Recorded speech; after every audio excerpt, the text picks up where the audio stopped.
घुसपैठ दुनिया का समृद्ध से समृद्ध देश भी अपने यहां गैर कानूनी नागरिकों को बाहर निकाल रहा है। हमारे देश में घुसपैठियों को बचाने के लिए अदालतों को तब तक प्रेशर पैदा किया जा रहा है।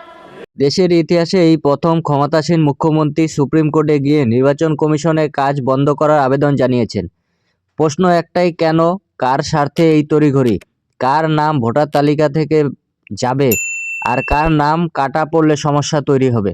মুখ্যমন্ত্রী মমতা বন্দ্যোপাধ্যায় বলেছেন পশ্চিমবঙ্গকে টার্গেট করা হচ্ছে, মানুষের ওপর জুলুম করা হচ্ছে, কিন্তু সুপ্রিম কোর্ট স্পষ্ট করে দিয়েছে প্রকৃত নাগরিকদের নাম অবশ্যই ভোটার তালিকায় থাকতে হবে।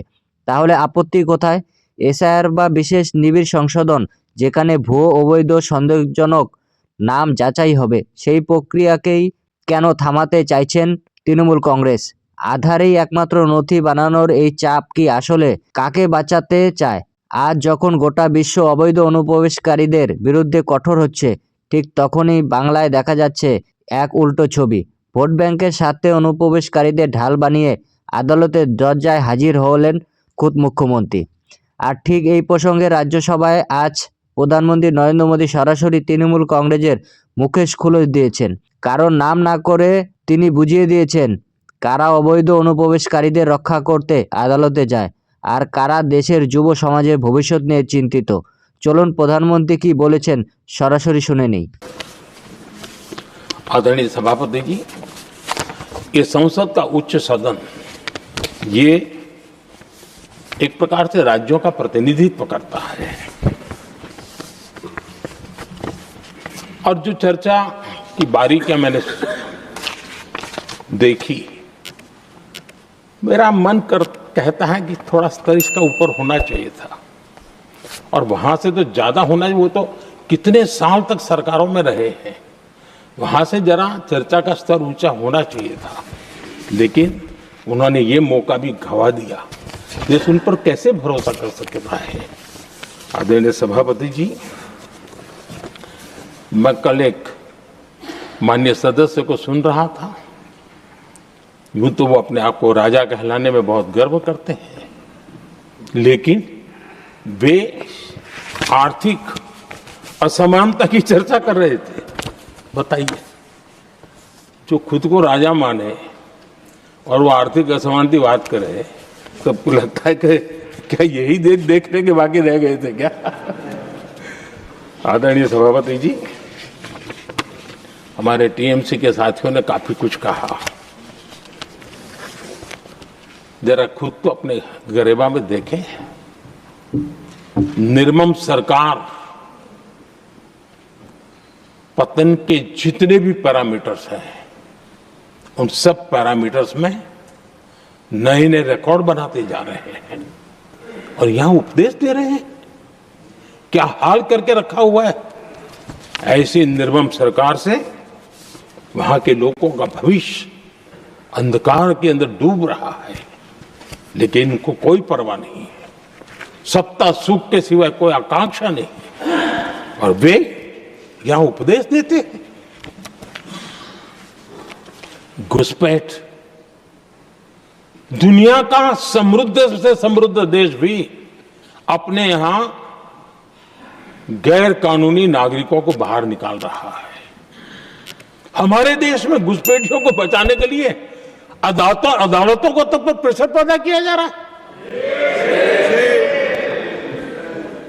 मेरे देश का नौजवान कैसे ऐसे लोगों को माफ करेगा जो घुसपैठियों की वकालत करने के लिए ताकत लगा रहे हैं? और घुसपैठिए मेरे देश के नौजवानों के हक छीन रहे हैं, उनकी रोजी रोटी छीन रहे हैं, आदिवासियों की जमीन छीन रहे हैं, बेटे बेटियों के जिंदगी पर खतरे पैदा हो रहे हैं। लेकिन उनके लिए महिलाओं पर अत्याचार होते रहे। सत्ता नीति के सिवा कुछ करना नहीं, और वो यहां पर हमें उपदेश दे रहे हैं। और ऐसे चिंताजनक सभी विषयों पर आंखें मूंद करके बैठे हुए वो लोग हैं। एक हमारे माननीय सदस्य काफी कुछ बोल रहे थे, जिनकी पूरी सरकार शराब में डूब गई,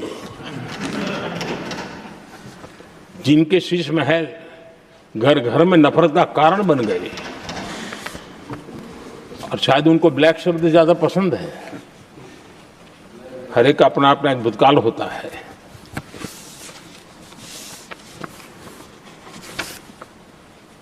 पता नहीं ब्लैक के साथ उनका क्या पुराना रिश्ता है। आदरणीय सभापति जी, ऐसे सभी साथियों से मैं आज जरूर कहूंगा,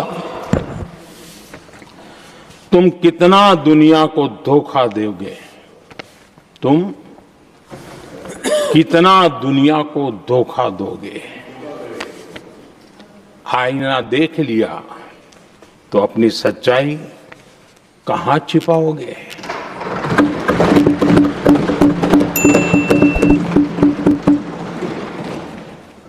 कांग्रेस हो, टीएमसी हो, डीएमके हो, लेफ्ट हो, ये दशकों से केंद्र में सत्ता में रहे हैं, सत्ता के भागीदार रहे हैं। राज्यों में भी उनको सरकारें चलाने का अवसर मिला है, लेकिन उनकी पहचान क्या बनी है। आज डील की चर्चा होती है तो गौरव से कहते हैं, तब डील की चर्चा होती थी तो बॉफोर्स डील याद आता था। ये डील होते थे।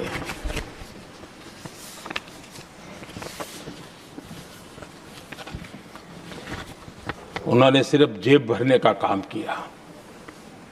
नागरिकों के जीवन में बदलाव आना ये उनकी प्राथमिकता नहीं थी।